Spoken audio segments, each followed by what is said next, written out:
और तफ्तीश की शुरुआत करते हैं एक नेटवर्किंग इंजीनियर की मर्डर मिस्ट्री से। 19 जनवरी को घर से निकले शिखर श्रीवास्तव दोबारा अपने घर नहीं पहुंचे। उनका शव बाराबंकी से बरामद हुआ। परिजनों ने इंजीनियर की हत्या का आरोप गोरखपुर के बांस गांव से बीएसपी विधायक डॉक्टर विजय कुमार और उनकी पत्नी मृदुल पर लगाया है। आखिर क्या है वे वजह जिसके चलते शिखर को मौत के घाट उतारा गया, देखिए। सबके सामने उसको इंसाफ दिला दीजिए बस, और कुछ नहीं चाहिए। उसको इंसाफ दिला दीजिए, उसको सजा दीजिए बस। तस्वीरों में नजर आ रहे इस शख्स का नाम है शिखर श्रीवास्तव, जिसका वजूद अब दुनिया से हमेशा हमेशा के लिए मिट गया है। पेशे से नेटवर्किंग इंजीनियर शिखर का खून से लथपथ शव बाराबंकी के बदोसराय थाना इलाके से बरामद हुआ। शिखर का 19 जनवरी से कोई अता पता नहीं था। उसका मोबाइल भी स्विच ऑफ था, जिसके चलते परिजनों ने लखनऊ के महानगर थाने में शिखर की गुमशुदगी की रिपोर्ट दर्ज कराई थी।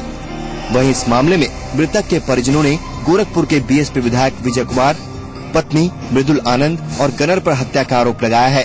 परिजनों के मुताबिक बीएड की डिग्री के जरिए सरकारी नौकरी दिलाने के लिए शिखर से 5 लाख की डिमांड रखी थी, जिसमें 3.5 लाख रुपए शिखर ने दिए थे। लेकिन फर्जी डिग्री के बारे में पता चलने पर शिखर पैसे लेने विधायक के घर लखनऊ पहुंच गया, जिसके बाद वो दोबारा अपने घर नहीं पहुंचा। ऐसी जानकारी थी कि उनको ये नहीं पता था कि जो मार्कशीट है वो जाली मार्कशीट के तौर पे दी जा रही है, इसलिए कि वो एज ए तौर पे हमारे यहाँ बहराइच में रिवाइज रह चुकी है। तो उनका हमारे यहाँ से उसमें मतलब काम करती थी, उनके 7 लोगों का उन्होंने और भी करवाया था। तो इन्हीं के थ्रू ही वो बात की है कि उनका भी करा देते। उसके बाद उन्होंने 3.5 लाख रुपए नगद कैश ले चुके हैं। जहाँ तक कि 1.5 लाख उनको लेना था, उन्होंने कहा कि तुम शिखर आप आ जाओ। वहीं मामले की जांच में जुटी पुलिस ने भी शिखर की हत्या का शक जताया है और मामले की जांच में जुट गई है। प्रथम दृष्टया ये लग रहा है कि मर्डर हुआ है, लेकिन इसे पुख्ता रूप से तभी कहा जा सकता है जब पोस्टमार्टम रिपोर्ट आ जाए, क्योंकि वो एक साइंटिफिक तरीका है पता करने का कि किस तरह से इसमें मर्डर हुआ है। तो उसने जो है बताया है एफआईआर में, जो उन्होंने कारण बताया है कि 3.5 लाख रुपए लिए थे इन्होंने, एक नौकरी दिलाने के नाम पे पैसे लिए थे। और जब नौकरी नहीं दिला पाए तो जब ये मृतक अपने पैसे वापस मांग रहा था तो उसी विवाद को लेकर इन्होंने जो है उसका मर्डर किया है, ऐसा कि परिजनों का एफआईआर में कहना है। आपको बता दें कि जिस वक्त शिखर की विधायक विजय कुमार से डील हुई थी, उस वक्त विधायक की पत्नी मृदुल बहराइच में बतौर जिला विद्यालय निरीक्षक थी।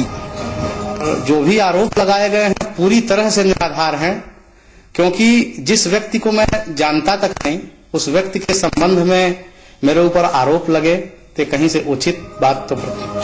फिलहाल पुलिस ने शव को पोस्टमार्टम के लिए भेज दिया है और मामले की जांच में जुट गई है, लेकिन मामला रसूख से जुड़ा होने के चलते पुलिस ज्यादा बोलने से बच रही है। ऐसे में सवाल ये है कि आखिर शिखर का कातिल कौन है? क्या शिखर की मौत एक हादसा है या फिर किसी की सोची समझी साजिश है? दुर्गेश कुमार, जी मीडिया, बाराबंकी। गाजीपुर में आरटीआई से सरकारी योजना में हुई धांधली के खुलासे के बाद अब आरटीआई कार्यकर्ता को ही धमकी दी जा रही है। उस पर शिकायत वापस लेने का दबाव बनाया जा रहा है। देश में भ्रष्टाचार की जड़ें किस कदर गहरे तक पैठ बना चुकी हैं, इसकी एक और पानगी गाजीपुर में सामने आई। यहां पिछड़ा वर्ग कल्याण विभाग की सरकारी योजना में धांधली का मामला सामने आया है। यहां कुछ अधिकारियों की मिलीभगत से अपात्र लोगों को शादी अनुदान का लाभ दिया गया। इस धांधली का खुलासा आरटीआई के तहत हुआ था। इसमें 53 ऐसे मामले सामने आए जिनमें लाभार्थी ने एक बार से ज्यादा या फिर बिना बेटी के ही कई बार शादी अनुदान लेकर सरकार को चूना लगाया। इस मामले के सामने आने के बाद मुख्य विकास अधिकारी ने विभाग को आरोपियों के खिलाफ मुकदमा दर्ज करने का आदेश दिया था, लेकिन मामला दर्ज कराने के बजाय उल्टा विभाग आरटीआई कार्यकर्ता को धमकी देकर शिकायत वापस लेने की बात कह रहा है। मामला यह है कि जिसकी पुत्री नहीं है वो डबल शादी करके ऐसे 53 मामले जो है 2 साल से आरटीआई से मांगते तो मिला। उसके बाद में डीएम साहब को दरखास्त दी, उसके डीएम साहब ने सीडीओ साहब के निर्देश दिए, तो जांच कराते 2 महीना के अंदर में 4 दिसंबर 2014 को एफआईआर करने का आदेश दिया गया। अभी तक ले हुआ नहीं।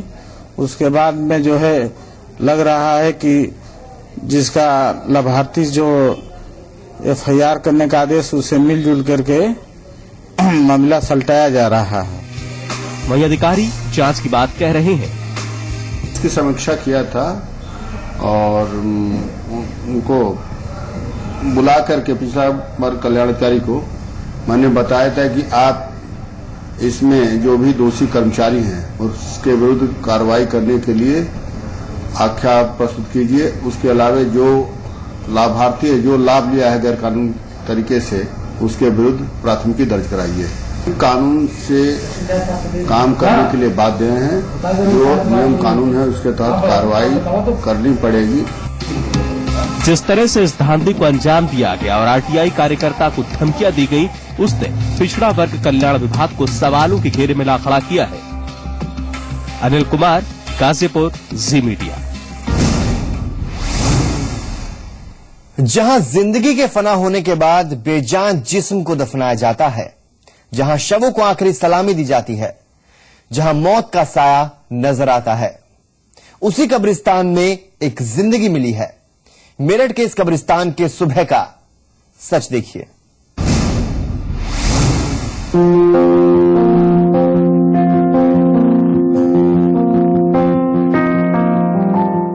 औलाद की चाहत में इंसान हर उस दरवाजे पर दस्तक देता है जहां से उसे ये सुख मिलने की जरा भी उम्मीद होती है, और जब ऊपर वाला उसे ये नेमत बख्शता है तो वो अपने आप को इस कायनात का सबसे खुशनसीब इंसान समझता है।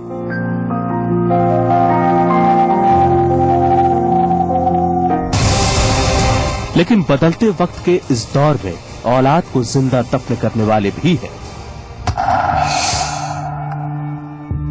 मेरठ के थाना रेलवे रोड पर बने कब्रिस्तान की ये रात आम नहीं थी। यहां जुर्म दस्तक देने वाला था। यहां पसरे मौत के सन्नाटे में एक जिंदगी आनी थी। घने कोहरे और ठंड से ठिठुरती रात में कुछ अनजान कदमों ने यहां जुर्म को अंजाम दिया। कुछ कोहरा छटा, कुछ रात की खामोशी बढ़ी तो एक आवाज ने पास ही किसी के होने का एहसास दिलाया। ये आवाज एक मासूम नवजात की थी। पास के लोगों ने आवाज सुनी तो पुलिस की आमद हुई और नवजात को बाल अधिकार संरक्षण आयोग ने अस्पताल में भर्ती कराया।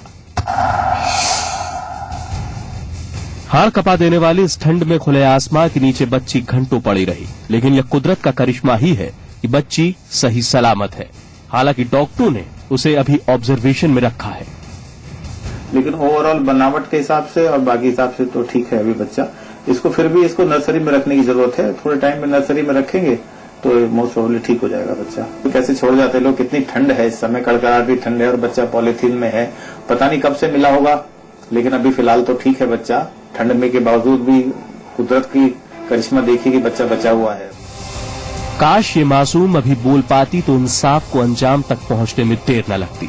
लेकिन सवाल उस मां पर भी है जिसने अपने ही हिस्से को खुद से जुदा कर दिया।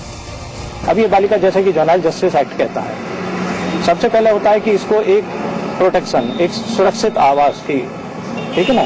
तो अभी इसका मेडिकल चेकअप कराया है और मेडिकल चेकअप के बाद इसको एक सुरक्षित आश्रय गृह में भेजा जाएगा। कलीरे के टुकड़े को कोई इतने उसमें सर्दी में ठुरता हुआ छोड़ जाता है तो बहुत ही गलत।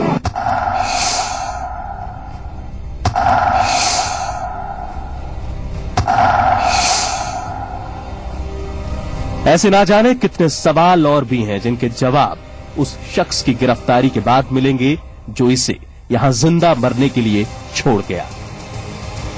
अनुराग सैनी, मेरठ, जी मीडिया।